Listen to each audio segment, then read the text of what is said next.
I've had 5th and 6th grade band jobs now for, 15 years straight. And I just see a big difference, and it scares me. I hope I'm wrong. I hope, I hope this is not true.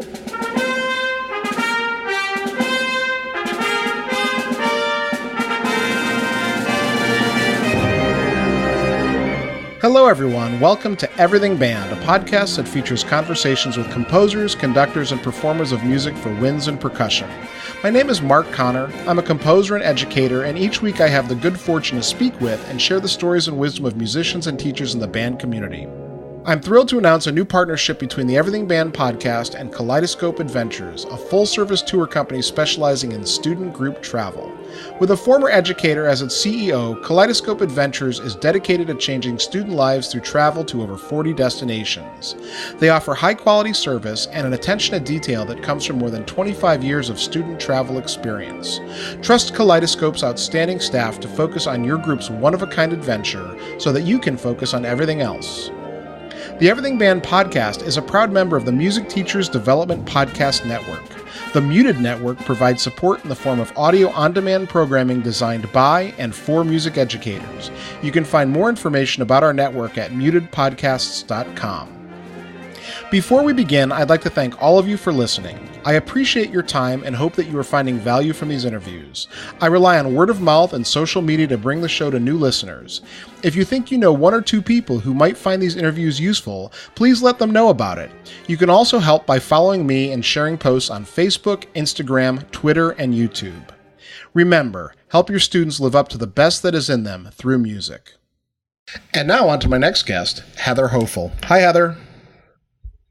Hi, Mark. How are you? Good. This is kind of our second run through this. We're going to get it right this time.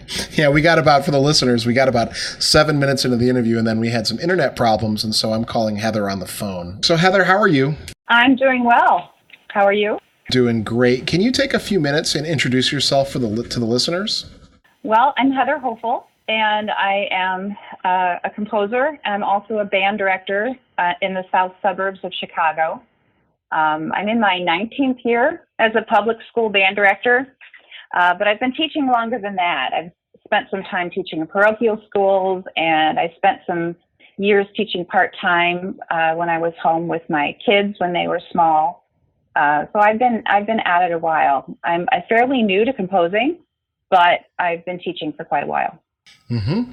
Yeah, and so we're going to spend a lot of time talking about composition because I haven't had a composer on in a while. It's been since the spring, I think. Well, I'm happy to oblige. I'll tease it a little bit. I've got another composer coming up too. You know, this podcast started out initially with a lot of composers because that's what I do too, and so that's sort of where I started the podcast. But lately, it's been mostly teachers. Cool. Heather, can you talk about your current position? What are you teaching right now, and where is it? I am in Homewood, Illinois, which is directly south of Chicago. We're about 20 minutes from the Indiana border. And my current job, I'm actually in a new position this year. I am teaching 5th grade band, a little bit of general music. I'm assisting 6th through 8th grade band, and the other band director there and I are hoping that the position will evolve and it'll be more of a collaborative setting. He's got a really, really nice program there, and I'm excited to be part of it. But my last school was in this area as well, so I've been in the south suburbs for about 14 years. Mm-hmm. And you mentioned to me that you started beginners today. I did. There's nothing more exhausting, but but fun. I mean, it was exciting. It was, but wow, you've got to watch them every minute. Yeah, that first day is magic, though, right? When they make that first sound. It is. And when they open that case, and it is exciting. Do you have your kids in homogeneous or heterogeneous classes? They're in homogeneous classes in this district, which is wonderful. Yeah. Oh, yeah, that's really nice. So, it is. So how many classes of beginners did you have then? Today I had 4, but I also taught lessons, symphonic band lessons. Trust me, I was busy. Oh, yeah. I had sure. some yesterday, and I'll have some again on Friday. So I'm all kind of all over the place in this position, but it's been fun. Yeah, and plus you have that general music component, which is another challenge. Yeah, it's been a while since I did that, but that's been fun too. It's just a lot of planning. Sure. Heather, can you tell everyone about your background in music? How did you get your start? Well, I grew up in Indianapolis, Indiana, and when I was in third grade, my older brother played in his junior high band. I think he was fifth tuba. And my parents took me to hear his band play at contests once, and I just thought it was amazing. And later on, I heard a flute on TV, and I just thought the sound was, I just loved the sound. And so I knew I wanted to play the flute. And so I started in fifth grade band, and that's really it. My parents aren't musicians. I didn't grow up thinking I was going to be a musician, but it just kind of happened, and I loved it, and I'm still doing it. Earlier when we talked, you mentioned that you had some influential teachers, particularly an orchestra teacher in high school. Can you tell me about that experience? So I was in high school band, and the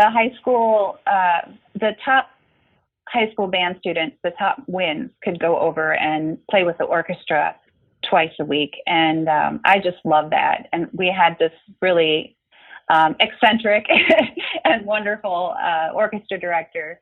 And we would play authentic orchestral pieces. We didn't play arrangements. We played, good literature. And one year we got perfect scores and contests. And at the time that was a big deal. But it was just a wonderful experience for me. He was great. Yeah. So when did you know you were going to go into music, become a music teacher or a performer? It took me a while because I didn't have a lot of confidence. But I had this one teacher who taught me music theory. He taught me music theory in my junior year. And then there wasn't a second year of music theory in my high school, but he went ahead and opened one up just for me. I had a class by myself. I remember sitting on the hall on the floor, analyzing scores that he gave me. And anyway, I really respected him. And I asked him, I said, do you think, I could be a music major? And he was like, yeah, I do. And so that was really when I thought maybe I could actually do this. So.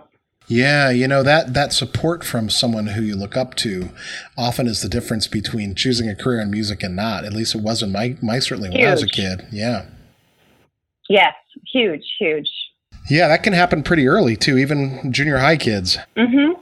Yep, absolutely. We've got to, as teachers, we have to watch what we say. You never know when you've changed someone's life without even knowing it. I think for the most part, the good things are remembered more because I don't remember many of the bad things, and I'm sure they were said to me. I hope you're right. I hope you're right. I mean, I'm just being an optimist. Yeah, no, I don't remember a lot of bad things either. But I certainly hope that any influence I've had on children has been positive. Oh, I'm sure. And that's why we do what we do. Yes, absolutely. So how about college? I know that you mentioned to me before. So where'd you go to school? I went to Indiana University in Bloomington. Did you go as a music ed major? I was a music ed major at first. And then for some reason, I thought I just couldn't picture myself being a band director. Back then, I'm dating myself here, but back then there weren't a lot of female band directors. And again, the lack of confidence thing. I ended up getting a BS degree in flute performance, and I got an associate's degree in audio technology. And so I mean, I'm glad I did that, and it was interesting, but it really wasn't my thing. So I ended up going back to school for a while at DePaul, and I took the classes I needed to get certified to be a teacher. And then I started teaching after that. So I got a little bit of a late start, but yeah, that's the way I ended up going. Then I got a master's at VanderCook. Did you do the summer program at VanderCook, or did you do the in residence, the sort of the normal traditional program? I did the master's program, which is in the summers. So I did 2 summers of Meccas, and then 1 summer I lived there. I learned a ton. I just about everything I learned there I used. it's just part of my teaching now. So it was a good experience. So Heather, how about your first couple of jobs? What was your first job like? I graduated in January, or I got my certification in January. So my first job was with Band for Today, which is a company that hires band directors to go out to parochial schools that don't have their own band program. And I went to 7 schools a week, all in the Chicagoland area. And they were very, very different areas, very, very different schools. And I learned very quickly that the same teacher in a different environment is going to have different results, which sounds obvious to me now, but at the time, that was a really good lesson to learn. Yeah, I think about the opening of the Harry and Rosemary Wong book about teaching. Do you know that book? Oh, yeah, I do. And how they talk about how, the teacher is the biggest influence, but the environment's the second, the school itself. Yes, and the principal. I didn't realize how much influence the principal has and how the mood of the whole school, it just trickles down from the principal. Mm-hmm. So yeah, that was a valuable lesson. And then the year after that, I worked in Orangeville, Illinois, which is a little tiny town just south of Wisconsin in northwest Illinois, a beautiful area. But there were like 30 kids in each grade level. It was tiny. But that was a great place to learn, and the great people out there. So how about when was the first sort of job that you were in for a while where you sort of began to build your program or began to feel like you were, comfortable as a band director, I guess? Well, that program in Orangeville, I was there for 3 years. And I felt like I did grow the program. I mean, the numbers did go up and the quality did go up. And when I was young, 3 years felt like a long time. And then I moved on to a better paying job, and then I had kids, and kids are a lot of work. And I ended up staying home with the kids. So I married a band director, and I actually turned down some opportunities that would have probably furthered my career to stay married and, to allow him to pursue jobs. So, it's all a give and take. But now he's retired, and it's kind of my turn. I'm composing and I'm in this new job, and my kids are in college. So I'm kind of free to pursue my own career at this point. Do you have anything that you think marks your programs as unique, or that is a best practice that you think is consistent in all your teaching? I think every band director just has to be themselves. I think you have to let the kids know who you are, and be authentic. And you can't try to be like another band director. It's not going to work. They're not going to buy it. You have to be yourself, and they will appreciate that. And they will see it as being authentic. That's really great advice. I think it's really important. Yeah. Because, everybody's got their own thing to bring to the table. Yeah. I'll never forget, my father taught for 54 years. Wow. Yeah, so when I had my first teaching job and I was a high school band director, I mean, the first year I had all kinds of crazy classes. I was teaching like literature courses and like things that I wasn't like prepared to do. It was at a parochial school. Yeah. And, I was struggling a little bit with, classroom management with those non-band classes. And I remember my father telling me, he says, you can't try to be other people. You can't try to be something you're not. You have to just be yourself and be honest. No. And that's always stuck with me my entire career. Yeah. Well, I think it's the truth. As much as sometimes I wish I was, a different type of person, I am who I am. And I think kids respect that. Absolutely. Absolutely. So Heather, how about composing? How did you start composing? Well, I'm a very, very late bloomer. So I've been arranging for my bands for years, sometimes out of necessity, when you teach in a small school. And I guess thinking back, I have written some things, here and there, and I would sing to my kids and I'd make up songs and things like that, but it just never really occurred to me to sit down and write, something original, until about 5 years ago. And then I was like, well, why not? I've been looking at these band scores for years. I know what I want for my band and I can't find it, so I'll just write it. Why not? So I think I had a glass of wine and I sat down and I wrote Red Sky at Morning. And so I sent that out to some publishers, and I got a bite from the Kjos Music Company. They published that, and they published Donut Factory. And then now I'm working with Robert W. Smith. His publishing company is called RWS, and they're a subsidiary of Barnhouse. They're distributed by Barnhouse. So he's been very good to me, and he's published several of my works, and I'm hoping he'll publish several more. So we'll see. So Heather, I played with my band, Red Sky at Morning, last spring. Oh, awesome. Thank you. Yeah, it was really great.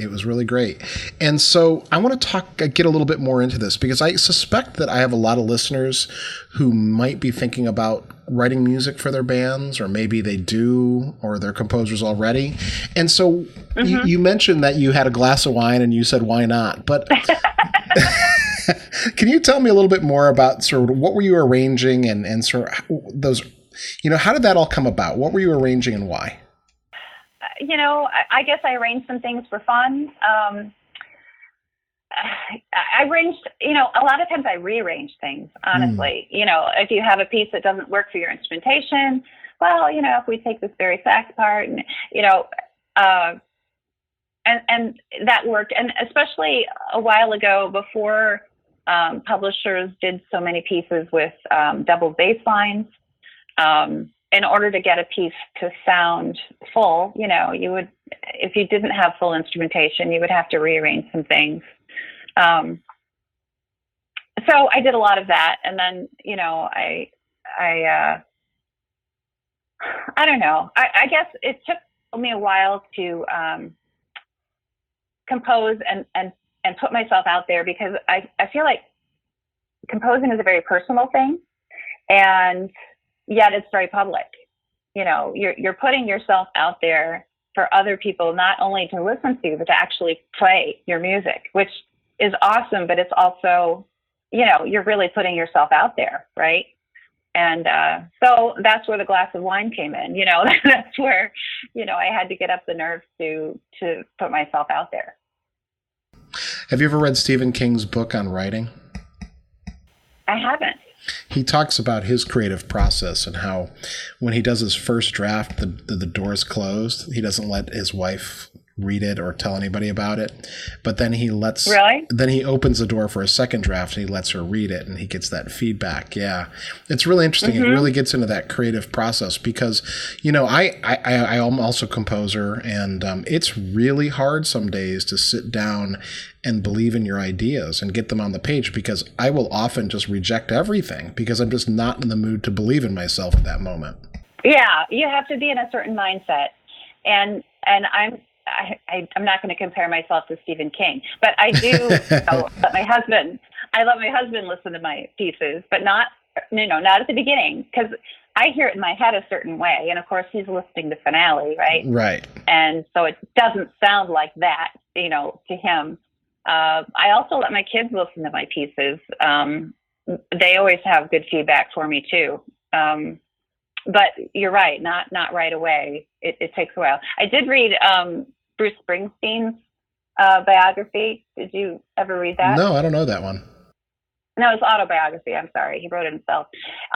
So after Born to Run came out, after the album Born to Run, he threw it in the pool. Because he thought it was awful. Right? So I think about that. I'm like, okay, I don't have perspective here. I just have to be me and put this out. And I guess because I'm older now, I'm ready to do that. Yeah, so my first piece of music that I have had published for band, I actually wrote when I was a doctoral student in composition at Florida State. And at the time, I didn't really like the piece because I was kind of writing in a different style, and then I wrote this piece that was very tonal. But about 10 years later, this piece just sat in a drawer for 10 years, never got performed. I played it for a friend, and he said, "Man, I love this. I want to do it." And he was a college band director. "I want to do this with my band." And he said, "You should send this to be published." And I sent it to Grand Mesa. And that was my first published piece. And so sometimes you're absolutely right. In the moment, you don't necessarily have the perspective that you need to see something. No, you really can't have perspective on your own work. I just don't think you can. Yeah, it makes it a real challenge. You have to build up the tricks, and you have to build up the trust in yourself. Mm-hmm.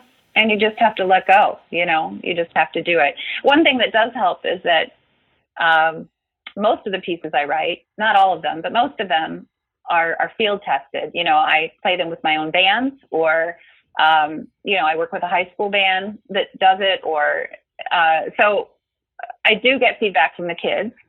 And that helps a lot, I trust them. So tell me about Red Sky at Morning. I played this piece with my band. It's lovely. What was the genesis of it? What were you thinking about? How did that come about? I guess I wanted to write something about water. I love mountains and water and nature. And so, yeah, it was supposed to be titled Shipwreck. I was going to write something about a shipwreck, but there was already a shipwreck in the catalog, so I had to retitle it. But I thought Red Sky at Morning, if you're on a boat and it's kind of, storms are coming, and it's sort of it's supposed to have that feeling to it. Mm-hmm. Yeah, for those who don't know, it's the old sailor's saying, right? Red sky at morning, sailors take warning. Red sky at night, sailors delight. That one. Right. And if you want, you can teach science with that, because there is some scientific basis to that saying. It's in the program notes. What I loved about the piece for my kids, my young kids, is that it's got a nice it's got a nice balance of slow lyrical passages, but the underlying tempo is moderate. And so there are moments where it feels like it's moving. So it's got a little bit of both. It has a really nice sort of dual pulse thing going on with it. And that was deliberate, because kids in general don't tend to enjoy playing slow music, but you need to be able to teach them phrasing. Mm-hmm. And so I thought it would be a good teaching piece for that. And the kids did seem to like it. It wasn't so slow that they were like, No, my kids enjoyed it a lot. Good. I'm glad. Yeah. So tell me about what happened next as far as your composing. So you had Red Sky at Morning published. That's a great moment, right? That first time you get a piece published. Well, and Donut Factory. Don't forget Donut Factory. Was that at the same time? Yeah, that was at the same time. Tell me about that. Donut Factory? It's just, I was watching TV, and one of those shows came on about how things are made. Right. And it was a bagel factory, actually. But so, there's like a conveyor belt, and I'm thinking, oh, this would be cute. I'm thinking sort of a peanut vendor kind of. So I'm picturing the donuts going on the conveyor belt, and sprinkles and, whatever, as the donuts are being made. And of course, donuts are everybody loves donuts.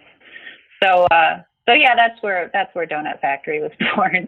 It's also got a dual meaning, because I had a friend in college. I'm dating myself here, but there used to be a Dunkin' Donuts commercial where the guy would come on and say, "It's time to make the donuts." Do you remember that? It was a long time ago. I don't remember that one. Anyway, so whenever it was time to practice, it was like, it's time to make the donuts. It's time to go to work. It's time to make the donuts. So, like, yeah, you go to school and you teach your beginners. It's time to make the donuts. So it's amazing that I don't remember that, because I grew up in New England, which is like Dunkin' Donuts Central. So Maybe it was before your time. I don't know. I don't think so. I'm gonna go look it up, and I'll probably remember it. You know, when I see it on YouTube, I'll be like, oh, of course, I remember that. Oh yeah. It was on for years. So how about the kids? Do you involve? You mentioned that your students play them, and you have sort of some feedback. Do you ever involve them in the process? Like, do you ask them, like, what would you want me to write? What do you want to play? That sort of thing. Yeah, I do. I mean, I don't know that I've involved them in the process until it was finished, but there have been times when I've, given them music and they've worked on it and they're like, yeah, there was one part where somebody played something wrong and he's like, yeah, but I like it that way. And I'm like, I kind of do too. Can I do that? Yeah, that's the end of Alpha Dog. I actually changed it to, he was overblowing a partial, but he's like, yeah, but I like it. And I'm like, yeah, okay, I'm good. So yeah, I added that in. My kids, I'm trying to write a piece for my band right now. I have a student who has both a fascination and a fear of spiders. And so I'm writing a piece for my band called Giant Juicy Spiders.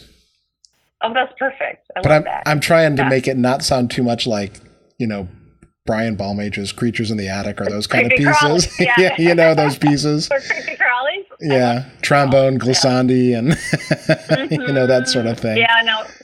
Yeah, well, I've written some trombone glissandi. It's funny. Donut Factory has trombone glissandi in the beginning, and I got a letter from a band director in New York who was performing it with her band, and she said, of course, those trombone glissandi at the beginning where it's where the batter's being dropped down onto the tray or whatever. I'm like, oh yeah, of course it is. I'm like, oh, I like that. It's completely self-evident. Sure. I'm like, it's all up to you. What's what, Well, I think the basic ideas there, but that's the magic of music, though, right? Everyone can have their own interpretation. Absolutely. I would have never gotten Shipwrecked from Red Sky at Morning. Well, I guess it's good I had to change the title then. So you mentioned that you have a couple pieces with Kjos, and then of course you're with RWS Music now, and so I know that you've had a couple pieces on the J.W. Pepper lists, and what's it been like in the last couple of years? How much do you write, and sort of what are your expectations or your plans? I write a lot in the summer, obviously, because I'm off in the summer. And then every now and then I get an idea and I'll write all the way through a weekend. I get kind of burned out when I write too much during the school year. But I do it anyway. And then I've had some commissions that I've written for. So I seem to be, my niche seems to be beginning band and second year band. And I'm doing a lot of that, but I've also written some high school things and I hope to keep doing that as well. So Heather, what does it look like when you start a piece? Do you start on the piano? Do you start with a motive or a melodic idea or rhythm? How does it happen for you? Most of the ideas I get when I'm swimming laps in the pool. That's I a love good place. to swim, and it's not the answer you expected, is it? No. So it's my quiet time, and there's I'm not listening to anything. And it's kind of a time when I can clear my head and think about things. And if I'm inspired by something and I want to write about something, a melody comes to my head, and then I'll sing it into my phone and come back to it later. I don't work at the piano. I work at my computer, and I'll write. I'll get the motive down, and then I'll hear something else that goes with it, and it'll grow from there. I don't really worry about the overall structure or how it's going to start or how it's going to end, or I don't let myself worry about it. I just let it grow. Yeah, no, that sounds about right. One of my most successful pieces, I wrote. I would bet about half of it while I was getting a tooth pulled at the. Because I was trying so hard to not pay attention to what they were doing. that I was just composing to take myself away. Well, I had plenty of painkiller, but it's just not a pleasant. It's just not a pleasant experience. No. So I know that idea of trying to find that quiet place. It's sometimes hard to do. It is. And sometimes I compose, functionally. And sometimes I compose, it's like therapy, like I'm in a certain mood. I need to express it, or I need to get out of it. Sometimes when I'm in my darkest moods, I'll compose something very bright, Yeah, I do a lot of writing in the car, and like you, I sing into the phone. Yeah, one of my worst fears is that somebody will find my phone and ever hear those those tracks. But yeah, I know what they're supposed to sound like. Sure. Yeah, no, it's sometimes like shocking what I actually sing into the phone. You listen a day later and you're like, what was I thinking? That's not going to work. Yeah, right. Yeah, no, that absolutely happens too. There are a lot of ideas that don't grow. Sometimes I find that when I sing, like if I sing ideas into my phone and I don't really have a piece going, and I do it for like over a month, if I go back and listen to a certain number, I start to notice patterns come out, and sometimes those ideas actually work together. They're actually the same idea. I can see how that could certainly happen coming from the same person. So do you have any advice for young composers, or maybe for other band directors who are thinking about writing music? My advice is just to put yourself out there. What's the worst that can happen? Even though it's a personal thing, and it's a big step for someone who might be introverted, but go ahead and start. The sooner you start the growth process, the more time you have to develop your craft. And then look for a publisher that specializes in what you want to sell. Because publishers have different needs, and their catalogs are different. And, just keep trying. When I was sending my stuff out originally, I just kept thinking about J.K. Rowling, right? I don't know if it's true, but I've heard that her book, that Harry Potter got turned down by like 9 publishers before it was accepted. So you just never know, you just have to believe in yourself and keep trying. All right, Heather. And so I ask these questions of all my guests. They're just kind of general questions to kind of see, to share some common views on music. And the first of these is, where do you draw the line between healthy and unhealthy competition in music? Well, healthy competition helps you grow. It pushes you and your students to work harder, pushes your students to sit up a little taller and maybe work a little harder than you might if you weren't competing. But I think that unhealthy competition can actually keep you from growing, especially if it keeps you working on the same pieces for too long, or if the teaching becomes rote, and what is being learned doesn't transfer to better music making in other contexts. So, Heather, how do you find work-life balance in a career as a music teacher and a composer? I think it's important to know your limits.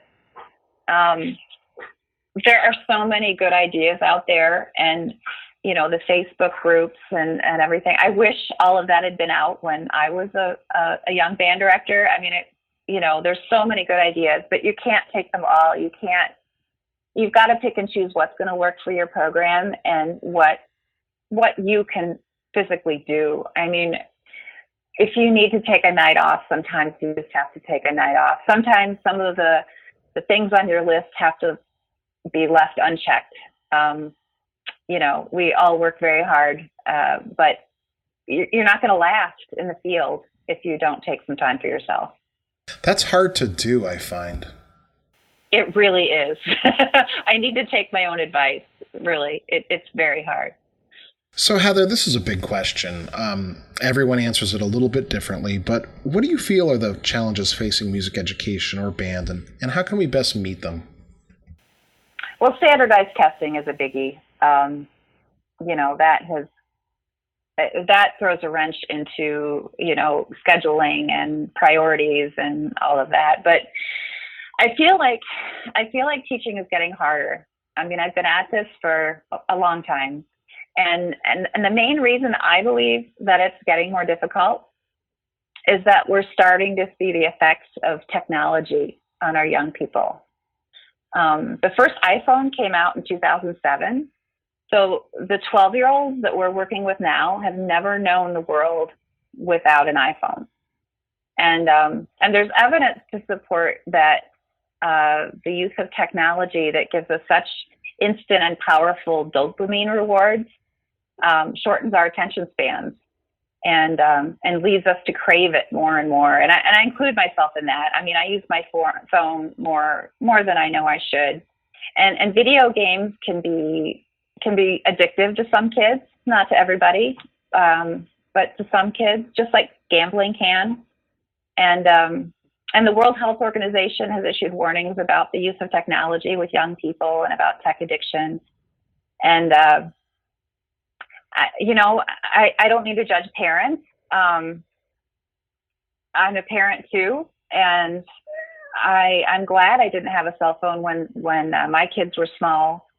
But overuse of these devices can change a kid's behavior, and it can make it a really challenging situation. In my house, it was computer games, and makes parenting more difficult than I've ever imagined, and makes schoolwork just really tough. And so getting back to band now, to sell the idea of learning a musical instrument, which doesn't provide instant gratification, which requires a long-term commitment and work. And, it's hard to sell that. It's getting harder and harder to sell that to kids, I'm finding. But that being said, we know that the rewards are far greater. And the way to combat it is to raise awareness about the effects of technology. And basically, we've got to put out there that band and orchestra are more essential now than ever. I think kids need it more now than they ever have. Yeah, no, absolutely. I think in many ways band is one of the solutions to this. I do too. Yeah. I do too. I really do. And it's tough. It's tough because it isn't, it's not a video game. But I think it does, it's like, I don't know. It's old technology, but it requires so much thought and commitment. And I just think it's so good for kids, and they need it now more than ever. So Heather, if I could give you a time machine and set it to the day of your high school graduation, what advice would you give? What advice would you give yourself? Don't wear that 80s hair. No, I would infuse more self-confidence in myself and just say, put yourself out there, and, why not? Take more auditions, take your band to contests, write music, just do it. That's what I would tell her. Heather, if you had a choice, what would be the final work for wind ensemble or band that you would conduct or play or interact with? For wind ensemble? Or for orchestra. It could be anything if you want. Well, my all-time favorite piece is Shostakovich Fifth. Probably my favorite, but favorites change over time. But that one I stuck with since I was pretty young. My favorite band piece recently is When Life's Beautiful by Julie Giroux. I think that's just gorgeous writing. But if I could hear a fifth grade band or a beginning band play Alpha Dog and have a good time doing it, that would bring me just as much joy, or maybe even more. All right, Heather, is there anything coming up you'd like to share or promote? Well, I've got 6 new pieces out this year, and they've been field tested with my own band, so I'm hoping they do well, and I'm hoping to have more published in the future. Heather, how can people get in touch with you? My email address is musicforband, all spelled out, so MUSICFORBAND, the number 1, @gmail.com. Heather, thank you so much. Thank you for having me. It's been fun. Bye.